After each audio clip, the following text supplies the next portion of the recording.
Did you restrict it though? I don't even know if I can't even remember. So from here, I would just do the intersection and find where they're crossing. Graph.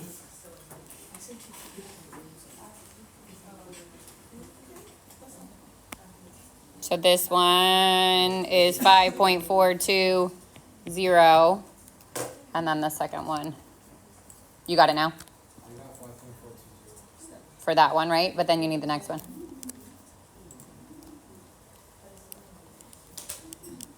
And you have to jump to that graph. 7.7015. So then we do the 7 minus the 5. And that's the length. That's how long it takes. Make sure you know how to do the regression for all the different types, right? So like obviously if you type in your chart, it could ask you to do a linear regression. It could ask you to do quadratic, cubic, quartic, sinusoidal, or log, or exponential. All of those, make sure you know how to do. Yeah. Log would be ln. Correct. Yep. Log is ln, and sinusoidal is only sine. Okay, questions on the second page? So again, like something like 22, you didn't really need, right? Oh, no, on day 150 you did, yeah. There's some of these that you don't need the calculator. Yeah. 23? Yeah, so it says function g is given by sine of x minus cosine x is a period of 2 pi. In order to define the inverse function of g, which of the following specifies a restricted domain for g and provides a rationale for why g is invertible on that domain. So what makes something invertible? Or what makes it not invertible? The horizontal line test, right? So if I graph this, sine of x minus cosine of x. And I have to readjust my window back. Oh, I got to clear out my otherwise.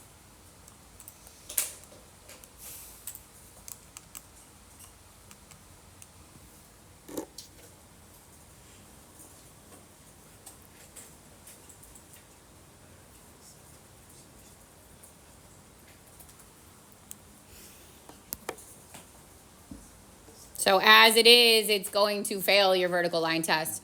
Your horizontal line test. So what I would say is probably the easiest way would be to restrict these if you wanted to. Restrict each of those on your window. Those would be your x values and see which one is going to give you something that would pass your horizontal line test. So if I did my window, 0 to pi would be 0 to 3.14. And then if I graph it,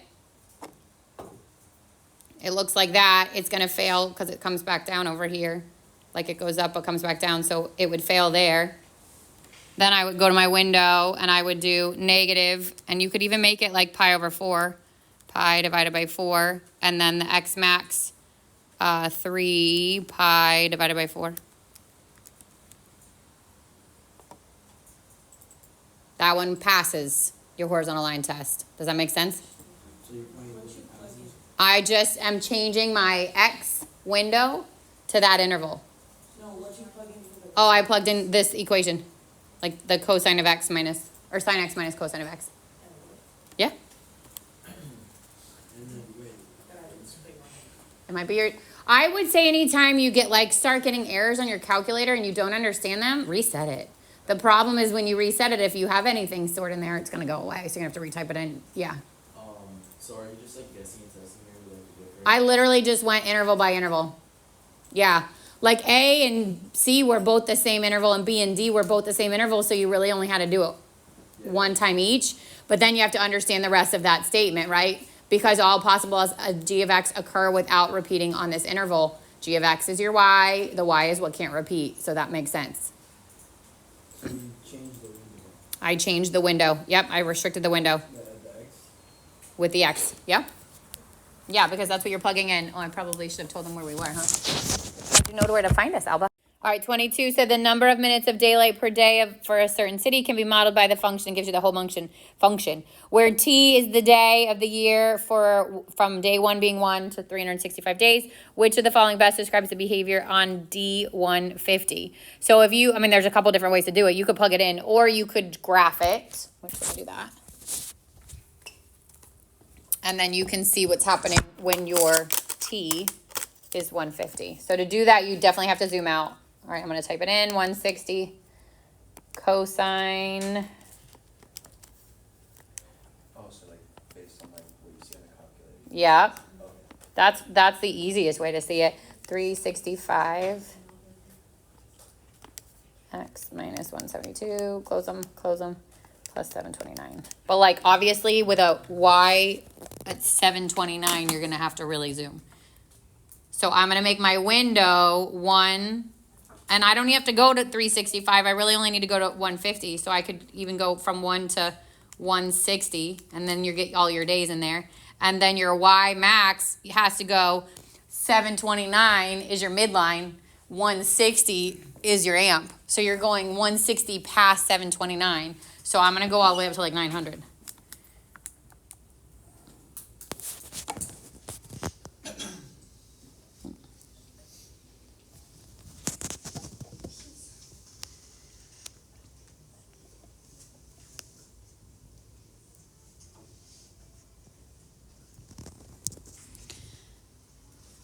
All right, so what does it mean? They say the number of minutes is increasing or decreasing at an increasing or decreasing rate. What does that mean on your graph? Good. The ray is your concave up and concave down. Don't be so blurry. Okay, so if I wanted to trace it, if I want to see, I can go to where my value is 150. And it's at that point, right? Which is starting to go like these. So I know it's concave down, but it is still on my up. It's still like increasing there. So the individual value is increasing, but the rate is decreasing because it's concave down.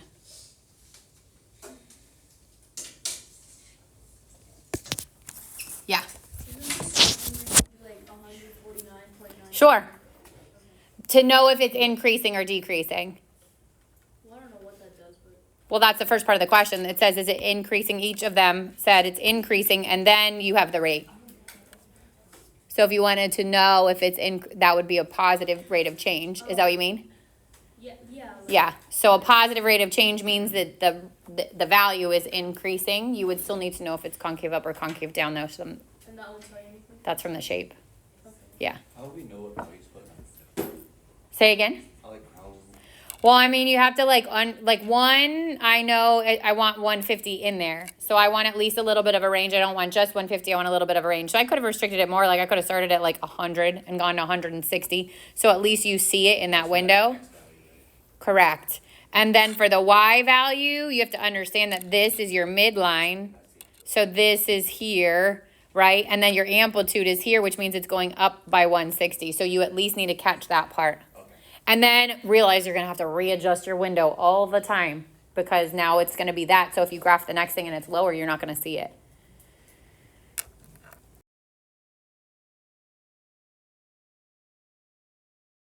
So like I said, some of these require the calculator, some of them don't, but like the calculator doesn't help you, which is, it could be, so like a question like 79 doesn't really need a calculator. You could see something like that on Wednesday's portion, something like 77, like so 77 is your sum and difference.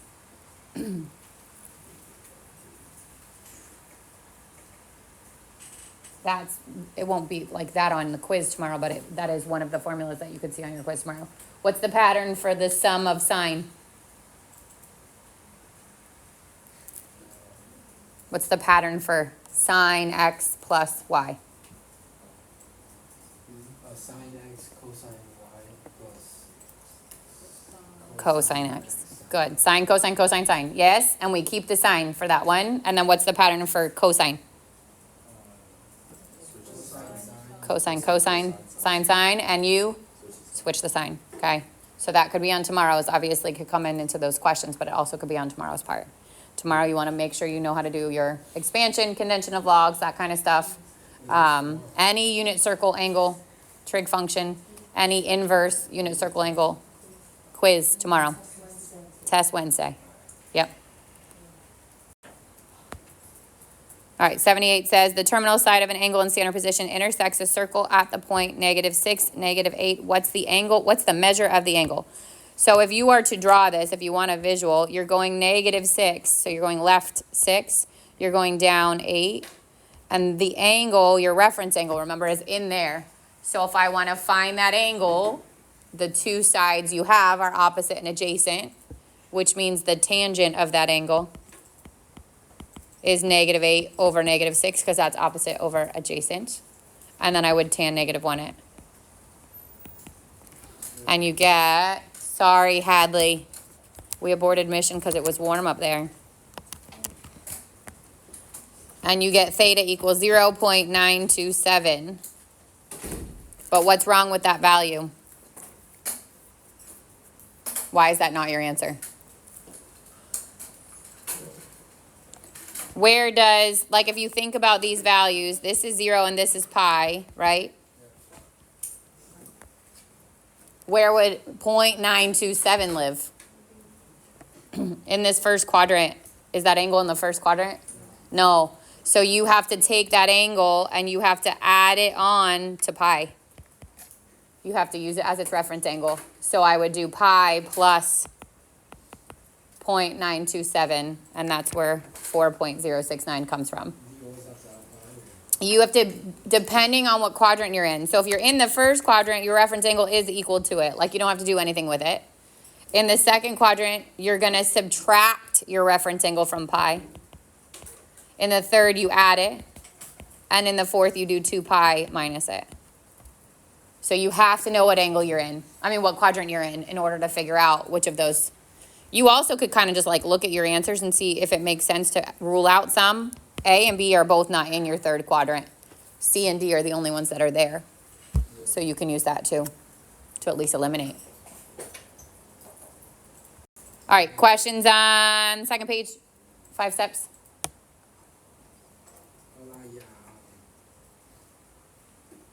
78. Okay, 81 says, which of the following is the restricted domain of the function 2 plus 3 cosine theta to graph only the inner loop? So this I would just put in my calculator. I would graph, first of all, this is, remember you have to switch to polar to graph your polar equations. So I'm going to go to polar. I'm going to go to my R, and I'm going to type in 2 plus 3 cosine theta. And I'm going to graph it.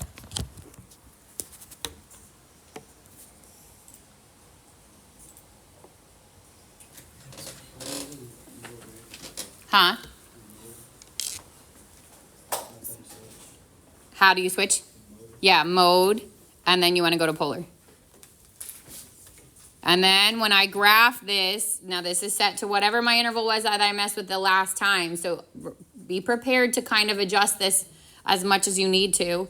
If I didn't see the inner loop, then I would have zoomed out, but you already get the inner loop. So then I would say the best way to figure out where those values are is to trace it. So trace it and go through and look at what your answer choices are. It's saying from 0.841 to 5.44 to 0.841 to 3.9, 2.3 to 3.9, 2.3 to 5.4. So if I trace it, you can see the little like spider guys, right, getting traced. I want my x to get bigger, so I'm going to keep going bigger, bigger, bigger, bigger. It's going to loop back around. And here's where it starts. And then it just goes around there.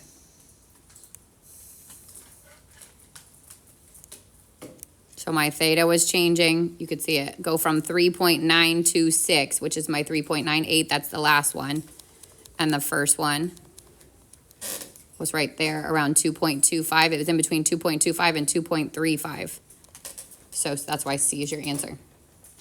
Okay. Be careful here, because I would say the tricky part is if you're looking at your x values, that's not your inputs, right?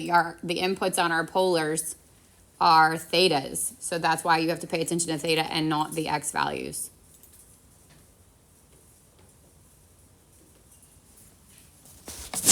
Other questions from up to 83?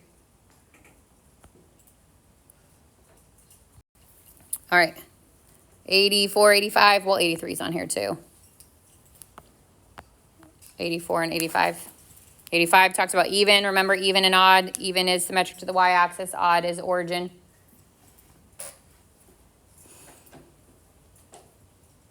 On 84, I would say from a graph, you would need to make sure you know how to do increasing, decreasing. I would make sure you know how to find your zeros. I would make sure you know how to find your max and your mins, like those kinds of things that we've practiced a little bit. Not a little bit, we practiced, okay, a lot.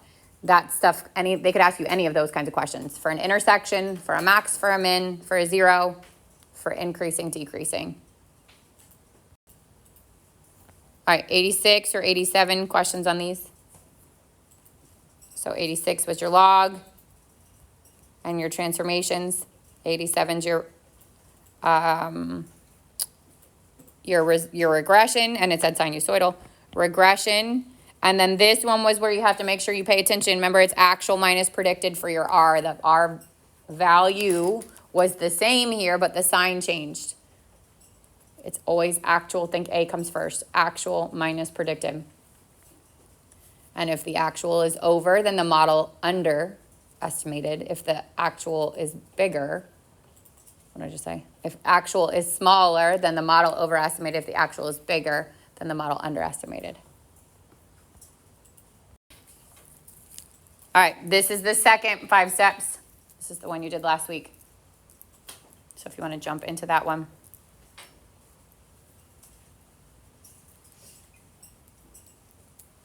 Questions from 77, 76 or 77, so kind of a polar looking graph for 77, but you had to do your rate of change.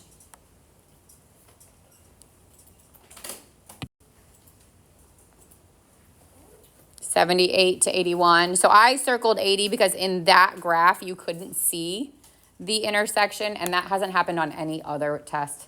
So I don't think it will happen. Like, I think if you graph that one, you could not see the end of your graph. No matter how far you zoomed out, you couldn't catch it. I don't think that will happen. I think you'll be able to find that from your graph. Yeah. You do 79. 79. Yeah, it says Michelle works as an activities coordinator at a senior living facility. After 6 months working at the facility, she receives a 4% raise.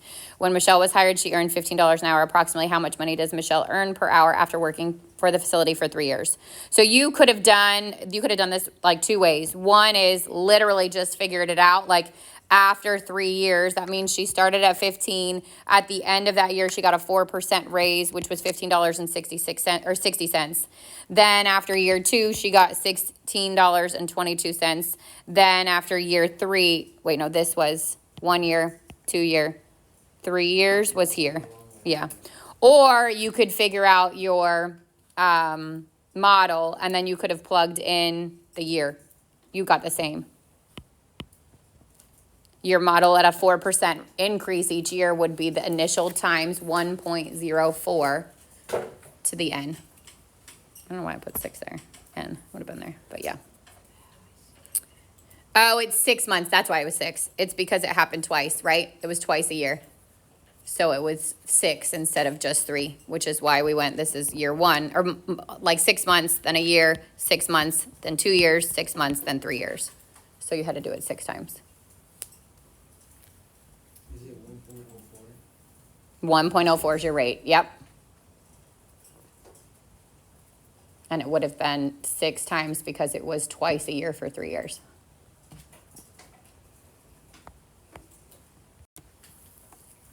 All right, questions 82 to 84.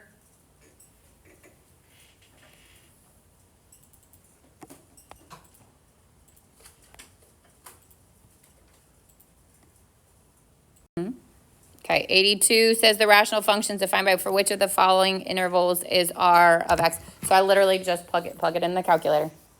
Y, go back. Now I'm going to switch it back to function.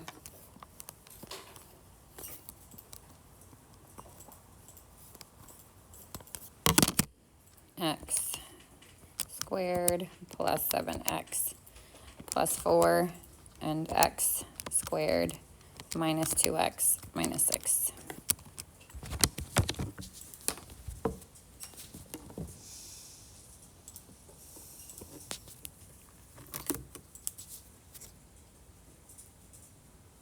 And remember, my window is weird because I adjusted it already, right? So I'm gonna go to my window and my standard, which would be negative 10 to 10.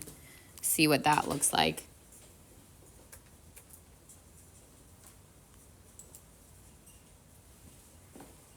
So it's above from here to here, right? Which was, so check a trace.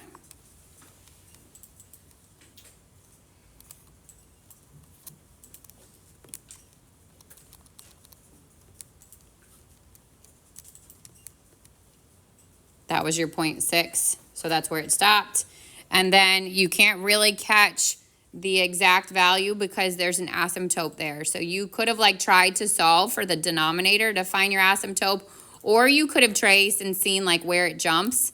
If you pay attention to your x values, notice they're going from like negative 1.6 to negative 1.5, negative 1.66 to negative 1.5. So that gave me the start spot.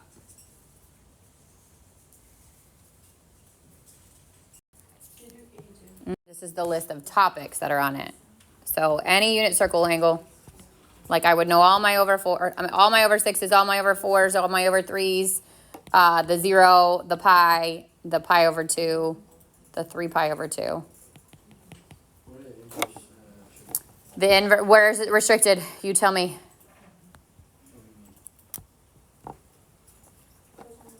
Cosine at the top. And sine and tan, and that not only are they here, but they have to be the negative angles. This is so hard to write upside down. Of this, so this is negative pi over 6. This is negative pi over 4. This is negative pi over 3, and negative pi over 2. So if I asked you, and it could say arc tan, or it could say tan negative 1, because those mean the same thing. So if I said tan negative 1 of negative root 3 over 3, what's that answer? Negative pi over 6. Okay, those are the kinds of questions you could get in there.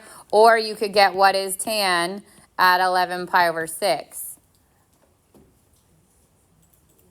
And that answer is negative root 3 over 3. Okay, those kinds of things. And then your properties of log. So you could either have something that's expanded and it has to get condensed, or it's condensed and it has to get expanded.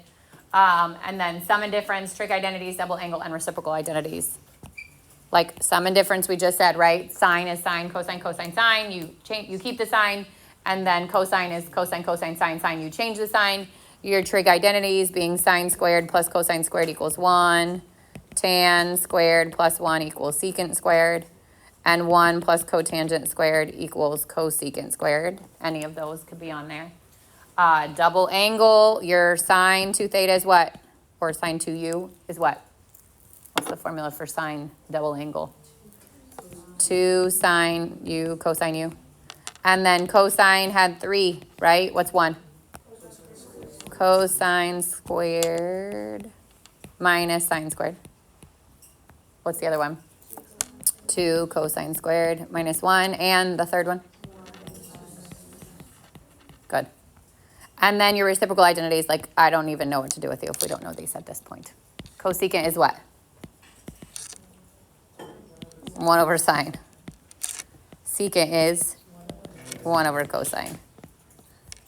Cotangent could be 1 over tangent. It could also be cosine over sine.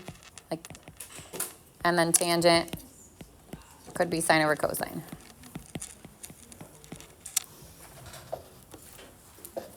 Like I said, if you know what you're doing, this should be very easy. And at this point, if it hasn't been in your brain, it needs to get there. Especially those double angles. Those keep throwing you guys. So you will for sure have an FRQ that has functions somehow. We've seen a lot where you're using inverse functions or composite functions. So something where you're like finding one and plugging it into the other one, or something where you're reading this backwards. We've done it, they've done it with like a chart and a graph, or a chart and an equation. So all that stuff, I would say, there's a good chance this is happening.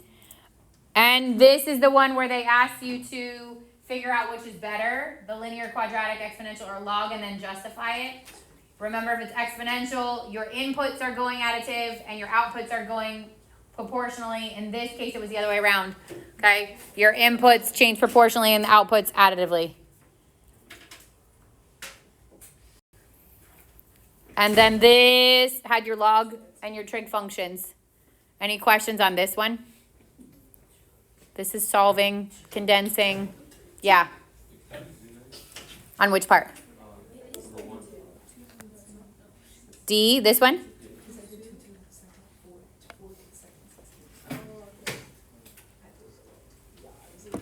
Yeah? Okay. And then those were your trig functions and your exponential.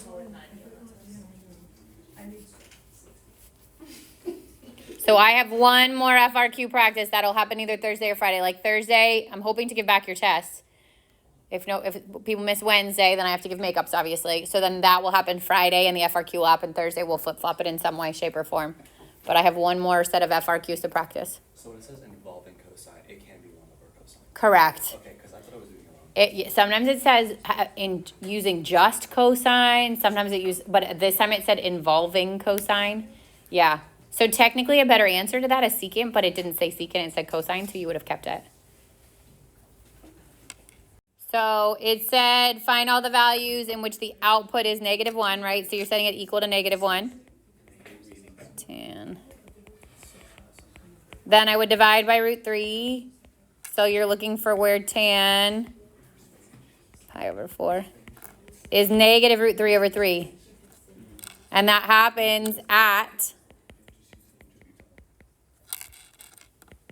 negative pi over 6. No, 5 pi over 6. 5 pi over 6 because it's not the inverse. You're bringing in the inverse. Plus n pi. So then I'd subtract your 5 pi over 6 plus n pi minus pi over 4. And then you got to combine these. So to give them a like denominator, this would be 20 pi. Guys, shh. 20 pi over 24 minus 6 pi over 24 plus n pi. And that's 14. Oh, it should be, hang on. Oh, 7 pi over 12. I just didn't need to reduce it. I mean, I didn't have to do 24. I could have done 12. Same answer. So over here, because you could have made your least common denominator 12 instead of 24. Good? Yeah.